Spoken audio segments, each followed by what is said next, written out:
আসসালামু আলাইকুম। আপনারা সবাই কেমন আছেন? দেশ বিদেশ যে যেখান থেকে আমার ভিডিওটি দেখছেন, আশা করি ভালো আছেন। আজকে আপনাদের সামনে উপস্থিত হয়েছি মজার একটা রেসিপি নিয়ে, পাবদা মাছ ভুনা। এটা খুব সহজে রান্না করা যায়, খেতেও অসম্ভব স্বাদের এবং সময়টাও খুব কম লাগে।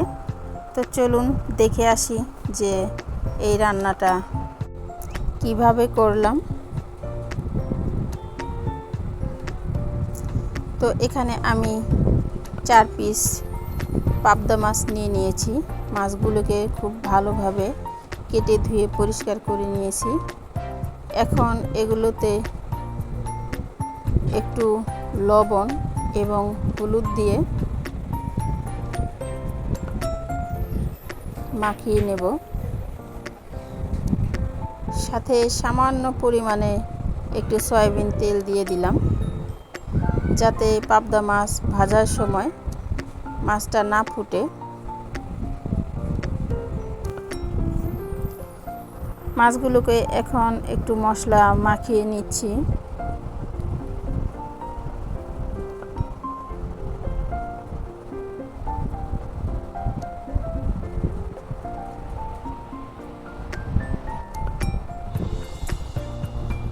মশলাগুলো মাখানো হয়ে গিয়েছে। এরপর চলে গেলাম মূল রান্নায়। চুলায় কড়াই বসিয়ে দিলাম আর দিয়ে দিলাম 3 টেবিল চামচ তেল। এ পর্যায়ে দিয়ে দিলাম সামান্য একটু লবণ। লবণ দেওয়ার কারণে মাছটা ফুটবে না। তো পাবদা মাছটা এমন হয় যে তেলে দেওয়ার পরেই প্রচুর পরিমাণে ফুটে, যার কারণে তেল ছিটে আসে এবং হাত পুড়ে যায়। তো সেই কারণে আমি 2টা টিপসই আপনাদের সাথে শেয়ার করলাম। তেলটা গরম হওয়ার পর আমি একে একে মাছগুলোকে দিয়ে দিলাম।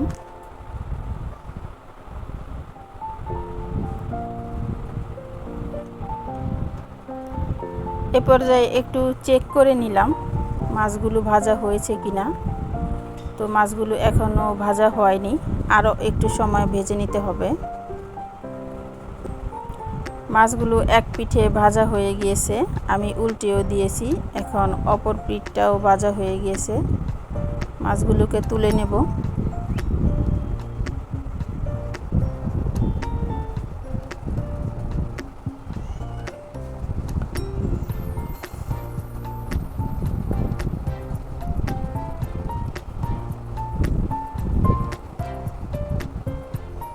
ওই কড়াইয়েই এখন আমি আরও 1 টেবিল চামচ তেল দিয়ে দিলাম।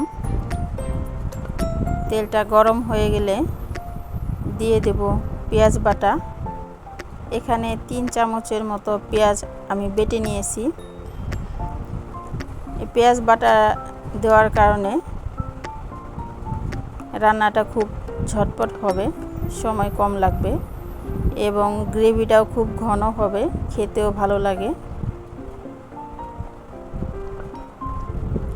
এখন পেঁয়াজটাকে একটু ভালোভাবে ভেজে নিতে হবে। ভাজতে ভাজতে যখন কালারটা একটু চেঞ্জ হবে, তখন বুঝতে হবে যে এটা ভাজা হয়ে গিয়েছে। তো পেঁয়াজটা ভাজা হয়ে গেছে। এই পর্যায়ে দিয়ে দেব 1 চামচ আদা এবং রসুন একসাথে মিশিয়ে বাটা।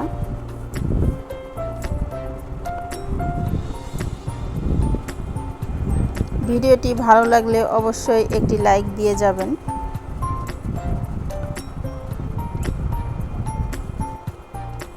তো আদা রসুনটা দিয়ে দিলাম।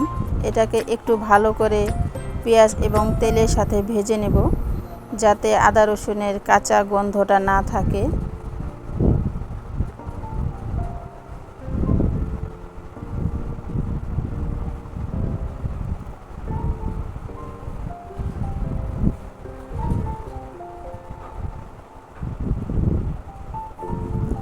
এখন দিয়ে দিলাম পরিমাণ মতো লবণ। যেহেতু আমার তেল এবং মাছের সাথে লবণ দেওয়া ছিল, তাই একটু কম করেই লবণ দিলাম। আপনারাও আপনাদের তরকারির পরিমাণটা বুঝে লবণ দিবেন। এখন দিয়ে দিলাম হাফ কাপ পরিমাণে পানি। এর সাথে একে একে দিয়ে দেব বাকি মশলাগুলো।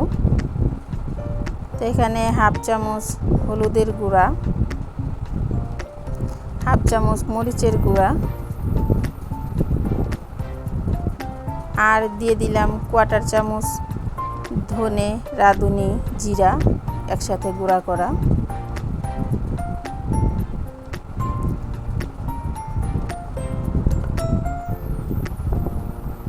মশলাটাকে আমি 2-3 মিনিট একটু কষিয়ে নেব।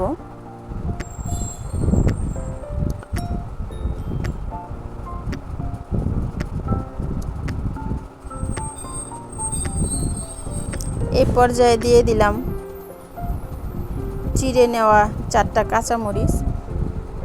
এই মরিচটা তেমন একটা ঝাল না, আপনারা ঝালটা আপনাদের স্বাদ অনুযায়ী বুঝে দিবেন। তো মশলাটা ভালোভাবে কষানো হয়ে গিয়েছে।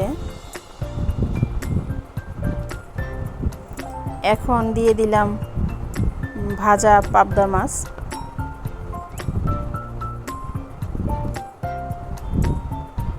মাছ এবং মশলা চুলার আঁচটা কমিয়ে আমি 3 মিনিটের মতো আবার একটু কষিয়ে নেব।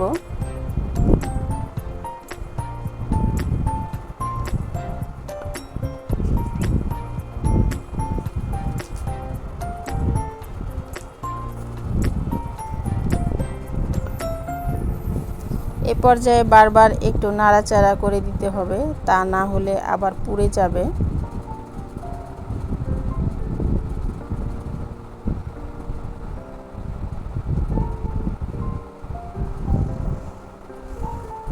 মাছগুলো কষানো হয়ে গিয়েছে।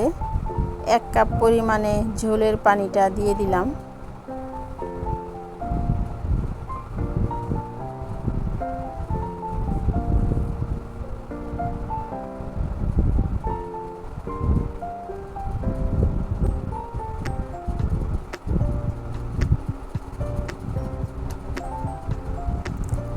মাছ রান্নার ঝোলের পানিটা ফুটে এসেছে। এ পর্যায়ে আমি দিয়ে দেব কিছু ধনিয়া পাতা। এটা হলো বিলেতি ধনেপাতা। আপনারা যারা এই পাতাটা পছন্দ না করেন তারা না দিলেও হবে। এখানে অন্য ধনিয়া পাতা বা জিরা ভাজাও ব্যবহার করা যাবে।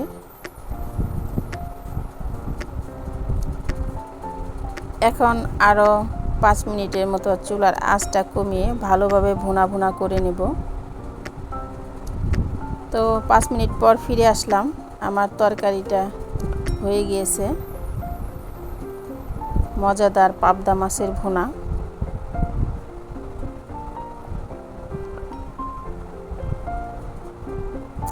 এদিকে একটা সার্ভিং ডিশে তরকারিটা তুলে নিলাম।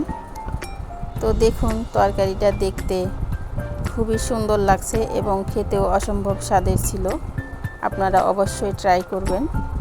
ভিডিওটি ভালো লাগলে আমার চ্যানেলটাকে সাবস্ক্রাইব এবং ফলো করে দিবেন। আর আজকের মতো এখানেই বিদায়। সকলে ভালো থাকবেন। আসসালামু আলাইকুম।